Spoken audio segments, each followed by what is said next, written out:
Hey guys, welcome back to my channel. Today we are going to be doing a 5 best and 5 worst, one of my favorite series that I do here on my channel. Now I was trying to figure out what kind of category I wanted to tackle today, so I went on my last 5 best and 5 worst video that I did. If you've not seen it, by the way, I will link it down below. And I was looking through the comments and somebody suggested that they would love to see a 5 best, 5 worst on makeup techniques. And I thought that was genius. So that is exactly what we're gonna be doing today. And as far as the techniques that I'm gonna be talking about today, like the positive ones, the ones that are my favorites, these may not be techniques that I may use like every single day, but they're techniques that I know when I do use them, I'm going to achieve a really, really amazing effect. And as far as my least favorite techniques, I really wanted to still make that portion of the video not overly negative and still really helpful. You guys know I always like to put kind of like a positive spin on these more like negative topics, just so it's not a bloodbath of makeup techniques. I'm actually gonna give you guys alternatives to the techniques that I'm just not so fond of to sort of give like a helpful spin to that portion of the video. As you can probably tell, I'm wearing no makeup on my face right now, so I'm going to actually be demonstrating all of my favorite techniques on my face so that you guys can actually, you know, see how to do them. So I hope you guys are gonna enjoy today's video. I would really love if you guys could let me know your thoughts on the techniques that I'm showing you guys today, if you've tried them, what your thoughts are on them, and if you have any other extra techniques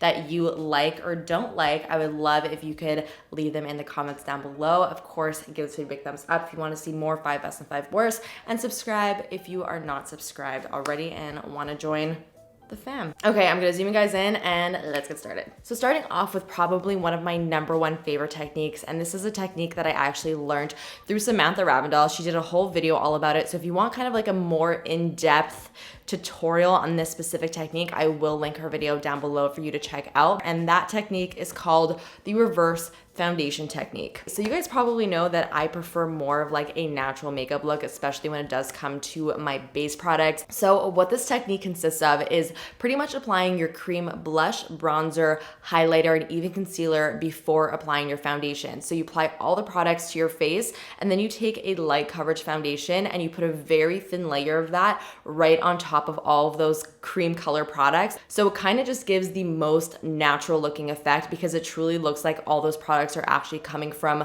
within your skin and not just purely sitting right on top of it. Now, I'm not really sure if you can do this technique with powder products. I feel like you may be able to get away with it if you do use a powder foundation on top of the powder blush, bronzer, highlighter, but I do feel like this technique does work best with cream products. So enough talking about it, let me actually show you how I do it. Okay, so first things first, we're gonna go in with the cream bronzer. This guy is from Tom Ford. It's a Shade and Illuminate in Intensity 1. This is a really overpriced cream bronzer. I hate to say that I love it, but I do. You definitely don't have to use this one in particular. Literally use any cream bronzer of your choice. Some of my other favorites are the Nude 6 Bondi Bay. I really love that one. I talk about it all the time. The Huda Beauty Tantour is really nice, and also the Milk Makeup cream bronzer is a really good one as well. So I'm just gonna take a brush for this just to sort of like lay out exactly where I want this product to go.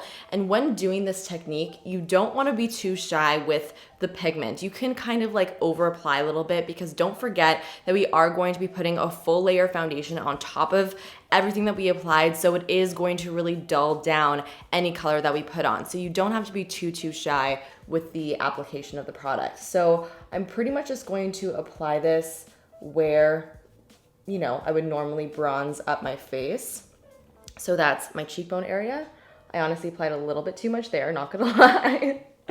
Also gonna bring this onto my temples and forehead, and it's going to look crazy. You're gonna start to do this and you're gonna be like, oh my God, what have I done to myself? Because you're just gonna look like you have stripes of product all over your face, but I promise this really does come together once you actually start to apply the foundation right on top.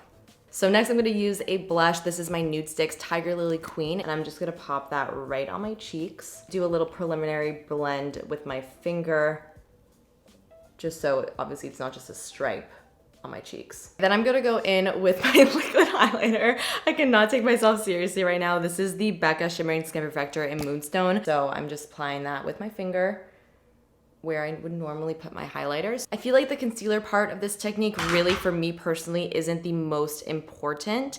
If you do have spots to cover up that are around your face, then this would be a good time to apply your concealer over your spots, because again, it's just going to kind of help you use also a lot less foundation once you actually go in to apply your foundation, because your spots are already going to be pretty much, I would say, like 90% covered at that point. So for this specific technique, I would suggest using a foundation that's more on the light to medium coverage side of the spectrum. You don't want to use something that's too full coverage, because otherwise it will pretty much completely blank out all the work we just did to our face. So for today, I'm going to be using my Thrive Buildable Blur CC Cream. This is a great light medium coverage tinted moisturizer. And for this technique, I also like to use a sponge. The reason why I like to use a sponge is because we're going to be using a dabbing motion, so it's not going to totally interrupt everything that we applied on the face. Whereas if you use a brush, it's kind of just gonna move the product everywhere, and then your foundation and blush is gonna end up like down your neck, which is just not what you want. So going in with the foundation, what I like to do is I actually like to dot it around my face, and then I'll just go in and start to blend it. And this is the most satisfying part, when everything just like comes together. So you see, as soon as I just blended this whole side of my face, everything just like meshed and melted together. And now it doesn't look so crazy anymore, does it? So here's the finished result of what everything looks like. You can see the skin looks incredibly natural looking. And I really love this technique, especially for every day, because everything's just so soft. There's no harsh lines. There's no like strong colors on the face. It's just very, very subdued. So the next technique that I want to show you guys is actually a contouring technique, and this is what I like to call the supermodel contouring technique, because it helps make your lips look a lot poutier, and it also gives your eyes this really cool kind of like pulled back Bella Hadid type of effect. So this technique does use cream contour once again. So let's first start off with the lip technique. I think I learned it through Scott Barnes, who's JLo's makeup artist. I believe he does this on JLo, and I tried it on myself one day, and I kind of couldn't believe how incredible it made my lips look. I feel like this is a very, very subtle way to kind of just give the illusion of a poutier lip without completely overlining your lips. Overline your lips is a great technique to give you a fuller looking lip, and I do it all the time, but I feel like this is a little bit more of like a natural, more subtle way to really just trick the eye in making the lips looking really nice and full. So you're gonna wanna take a small little synthetic brush. This is the Fenty Beauty Concealer Brush 180. I'm gonna grab my cream contour once again, and I'm basically just going to outline my lips with the cream contour. Just kind of just like feather it around. So then what you wanna do once you have that down, I kind of like to take my sponge that still has a little bit of foundation left over on it, and I'll just kind of blend along the edges so that, you know, it's not just like a weird brown blob around my mouth, because that will not look good. Another one of my favorite techniques that I kind of wanted to merge with this technique, so it's kind of like a bit of a two-in-one, is taking a lip pencil that's more of a contour shade to actually line your lips. This is one of my favorite things to do, and I feel like it gives, again, a very natural contoured look to the lips. So this right here is one of my favorite lip liners ever. It is the Makeup Forever Artist Color Pencil in the shade Anywhere Caffeine. So the shade of this is really interesting. It's actually very similar to a contour shade. I'm gonna take this pencil and I'm basically just going to line around my lips how I normally would. And this is like a very common technique that I'm sure you guys have seen over and over again, but I'm going to line the corners of my mouth, and that's almost just going to like push the center of my lips forward, which is just gonna make them look a lot poutier. I don't want my lip line to be like incredibly defined, so I'm going very light-handed with this. I've actually had a lot of people ask me if I've gotten my lips done since I started using this technique, which is kind of funny. I've never gotten my lips done before. I have naturally pretty full lips, but with this technique, my lips look definitely a lot bigger than they are, and I've had a few people inquire, and I haven't. So there you go, it works. So there you have it. Then what I like to do is I just take my finger and I kind of just blend along the lip liner, just so it's a little bit soft and not harsh. So for the gloss, I'm gonna be using my Patrick Ta gloss, and she's an influencer, one of my current faves. And this has been one of my favorite lip combos recently too. So there you go, that is my favorite lip technique. Okay, let's rewind a little bit and go back to the eye technique that I was talking about earlier. This is very simple and it takes literally 2 seconds. All you wanna do is you just wanna take your contour and just drag it kind of right where your temples are and where your eye starts, and drag it backwards. And this is going to help in elongating the eye and making it look a little bit more cat-like. Like I said, the Alper sisters taught me this technique when we did a video together, and I've been doing it ever since, and I really do find that it makes a really nice, very subtle difference, but a difference nonetheless. And then again, just taking my sponge and blending that out and just softening it. Especially if you are going to be applying eyeshadow and you plan on doing more of like an elongated effect with your shadow, this is a great base to have down to already like start that shape off. And you can see it kind of looks like I'm wearing eyeshadow right now. And it kind of does the same effect that eyeshadow would do if you were to apply it just on the outer corner. But it looks more natural because it's just a contour shade. So zoomed you guys in a little bit because I want to talk brows with you. So I'm just gonna go ahead now and fill in my brows. So I'm also just gonna very, very quickly apply just a brown shadow in my crease. Just taking this NARS palette. This is the NARS Skin Deep. Gonna grab this shade right over here and just pop that right in my crease. So my next technique that I want to show you guys involves translucent powder. This right over here is the Hourglass Veil. You can use any translucent powder of your choice. So if you feel like your brows do not last throughout the day, if you feel like they kind of smudge off or fade, especially if you use something like a dip brow pomade or like a gel-based brow formula, you may want to actually set it in with a little bit of translucent powder. And that's a little trick that I sometimes do when I really want my makeup to be locked and loaded throughout the day. I'll dust a very, very light dusting of translucent powder throughout my brow, and that's going to lock the product in place. And it also does a really good job of kind of softening the product and making it look not so intense if you feel like you may have overdone your brows a little bit. Another way that I like to use translucent powder is to also blend out my eyeshadow. If you feel like the blending of your eyeshadow is being a little bit stubborn, try and go in with your face powder or with a translucent powder and use that to kind of buff along the edge, and it's really gonna help kind of mesh that eyeshadow into your skin a little bit more. So I'm gonna show you exactly how I do that. So I'm first gonna take just a clean blending brush and taking a little bit of the translucent powder. I'm really working it into the brush. I don't wanna over apply, especially on my brows, because I don't want my brows to look white.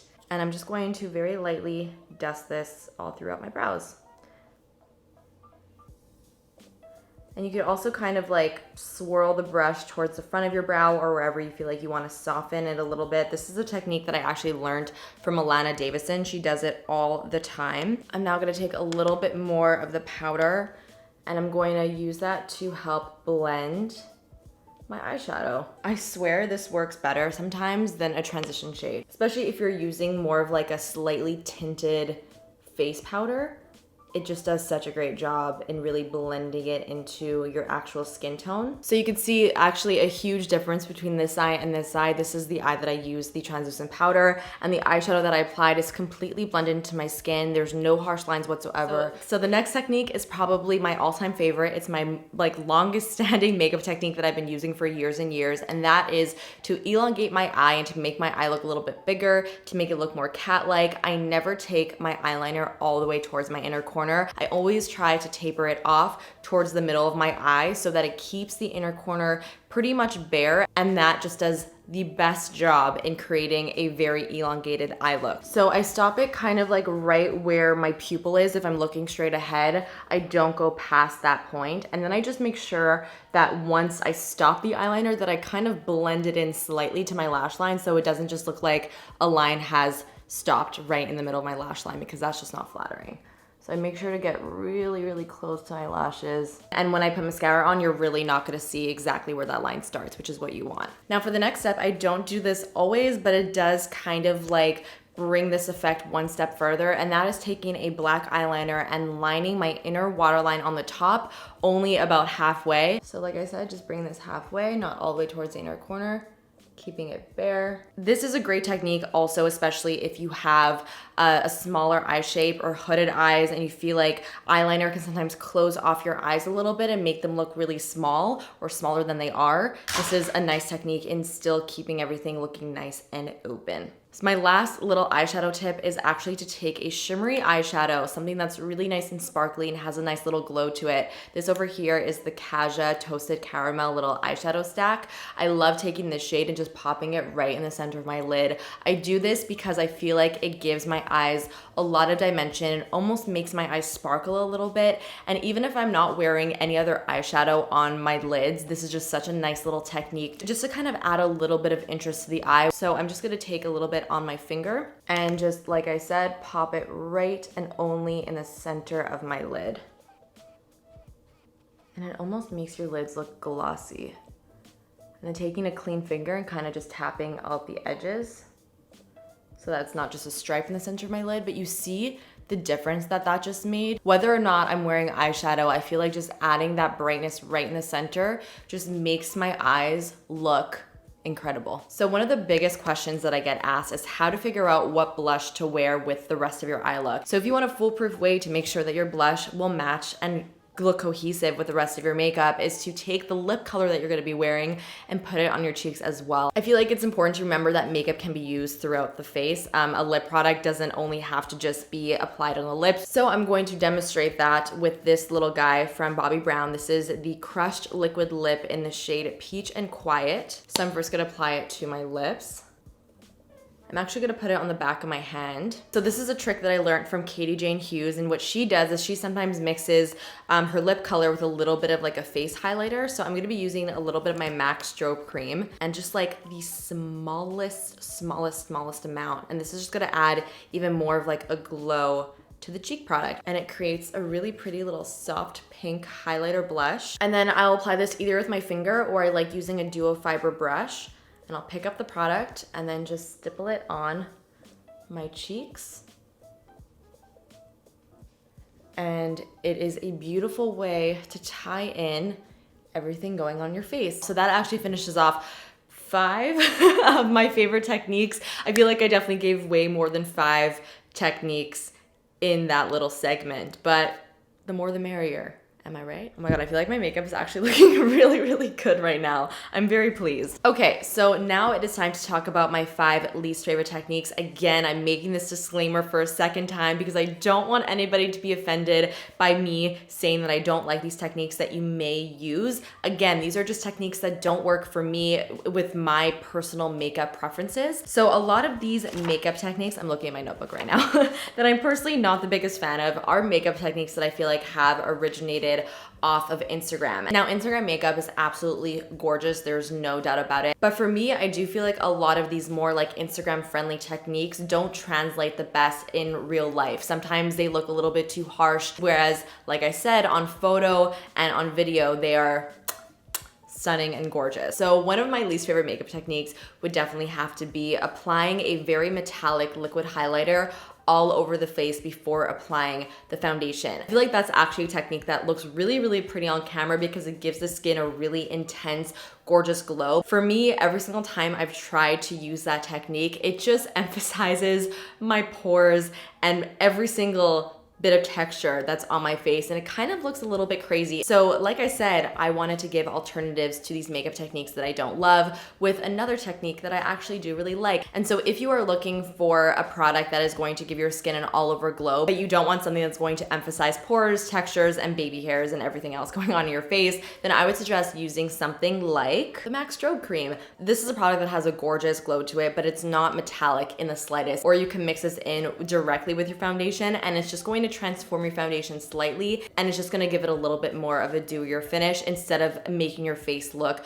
extra highlighted and metallic. Another one of my least favorite makeup techniques that I am totally guilty of because I used to do this all the time, especially when contouring, highlighting like really first became a thing. This was something that I did all the time and maybe even still do once in a while accidentally, and that's using concealer that is too light. I feel like when contouring and highlighting really became like a big thing, it was very popular to use very light concealer, and that definitely gives a very dramatic highlighted contoured effect to the face, and it really does do the trick in like changing the way your face looks. But again, for everyday wear, using concealer that's like 4 shades lighter than your skin tone, it's just gonna look really stark. But I will say using a lighter concealer underneath the eyes is still a really great technique in just making your eyes look a lot brighter and to again achieve that nice like highlighted look underneath the eyes. So if you are looking for a little bit more more of like a natural look, but something that will still brighten up your under eyes, I would suggest going one shade lighter, and that will totally do the trick. So another technique that I'm not the biggest fan of, and this is something that I used to do all the time, is kind of like just coloring in my brows completely when I wanted them to look thicker without putting in that little bit of extra time to create hair-like strokes. And the reason why I don't like that particular technique and kind of just like coloring the brows and not adding any texture to them is because I feel like it just adds a really, really harsh look to the brows. Again, this is a technique that some people could definitely pull off, but for me personally, I just find that it makes my brows look really, really harsh and very unnatural looking. So for me, it was more of like a lazy thing. I kind of just want my brows to be filled in as quickly as possible, so I would just be like, and then be done. And then I really started to take time in like finessing product, you know, making those little hair-like strokes, and it makes the biggest difference in the world, especially if you want like a fuller brow effect and you don't naturally have fuller brows. It just makes it look way more realistic. Another technique that I really, really don't like, and I feel like this is definitely an Instagram technique that you see all the time, and that is applying product where you just don't need it. Again, this is a technique that I used to do myself all the time, and that was just applying so much foundation and so much concealer when I just didn't really need all of that product. I used to take my Shape Tape and put giant triangles underneath my eyes. I really want to emphasize there's no problem with putting a lot of product on the face. My only issue with over applying product is that sometimes it can get unnecessarily cakey. For example, underneath the eyes, a lot of the times you really only need like the smallest, almost like pin-sized amount to cover up your dark circles. And it's not actually completely necessary to go in with like a giant pound of Shape Tape underneath the eyes to cover up the dark circles that you probably barely even have in the first place. So I always say that it's so much easier to add than to take away. I would say start off with a small amount of product, see where that gets you, and if you feel like you want more coverage in certain areas, then just build it up really, really slowly. That way you stop when you feel like you have your desired effect. That goes with foundation as well. If you are looking to achieve a little bit more of like a natural effect to your makeup, or if you feel like your makeup is looking a little bit cakey, you're not really sure why, I always suggest using a small amount of product all over the face, and then just building it up only in the areas where you feel like you want a little bit more coverage. Don't hate me, but I could not think of one last makeup technique that I didn't like. I was really trying to rack my brain and try and figure something out. So instead of just, you know, saying whatever, I would love if you guys could let me know your least favorite makeup technique to round off number 5. So I hope that you guys enjoyed today's video and learned something new today. Don't forget to leave me all of your thoughts down below. Give us a big thumbs up, and of course subscribe if you're not subscribed already. And I'll see you guys in the next one. Bye.